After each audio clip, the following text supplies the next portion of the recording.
बऱ्याच वर्षानंतर मी या देवीच्या दर्शनाला आलोय।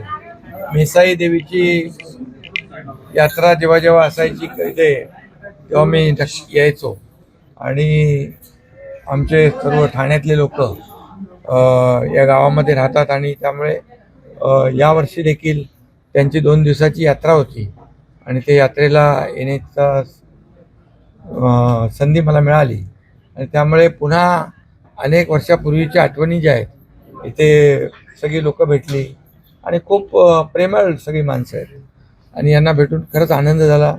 मेसाई देवीचं दर्शन झालं आणि खरं म्हणजे आम्ही शेवटी सर्वसामान्य लोकांच्या व्यथा वेदना आणि सर्वसामान्यांचं सरकार म्हणून गेली 2.5 वर्ष आम्ही काम केलं।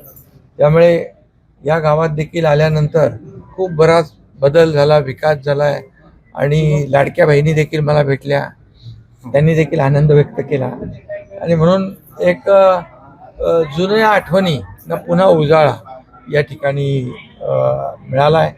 मी सर्व गावकऱ्यांना मनापासून खूप खूप त्यांना शुभेच्छा देतो। मेसाई देवीच्या यात्रेच्या दिनानिमित्त देखील शुभेच्छा देतो आणि सगळ्यांचं मनापासून अभिनंदन करतो आणि त्याचबरोबर आज एक चांगला निर्णय झाला आहे।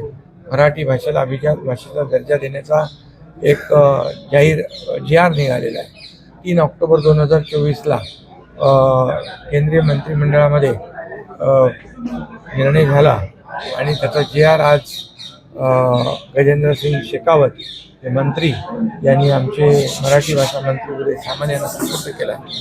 खरं म्हणजे मी यासाठी तमाम महाराष्ट्रातल्या जनतेच्या वतीने, महाराष्ट्र शासनाच्या वतीने आदरणीय प्रधानमंत्री नरेंद्र मोदीजी, गृहमंत्री अमित शाह साहेब आणि संबंधित मंत्री गजेंद्र शेखावत यांचं मनापासून अभिनंदन करतो, त्यांना धन्यवाद देतो।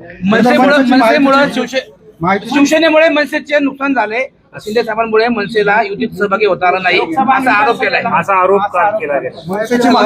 लोकसभा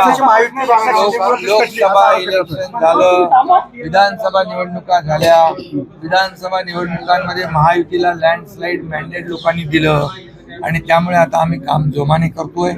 या ठिकाणी आमची जबाबदारी वाढली। लाडक्या बहिणी, लाडके भाऊ, लाडके शेतकरी, लाडके ज्येष्ठ सर्व लोकांनी या ठिकाणी सरकारला मदत निवडून आणले। महायुतीचं सरकार आतापर्यंतच्या इतिहासामध्ये 2.5 वर्षात एवढं मोठं काम ऐतिहासिक, कधी एवढे मोठे निर्णय घेतले नाही। विकासाचे निर्णय घेतले, एकीकडे विकास प्रकल्प केले, दुसरीकडे लोकाभिमुख कल्याणकारी योजनांना प्राधान्य दिलं। त्यामुळे आतापर्यंतच्या इतिहासामध्ये कधी न मिळालेलं यश या ठिकाणी मिळालं। त्यामुळे मी जनतेला धन्यवाद देईन। लोकसभा विधानसभा झाल्या, आता महापालिका स्थानिक स्वराज्य संस्था निवडणुका येथील महायुती प्रचंड मताधिक्याने जिंकेल।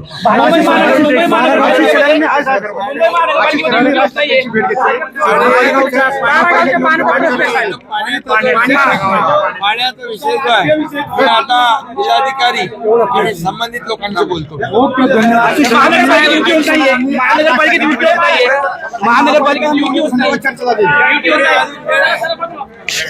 योग्य वेळ तुम्हाला सगळं सांगू।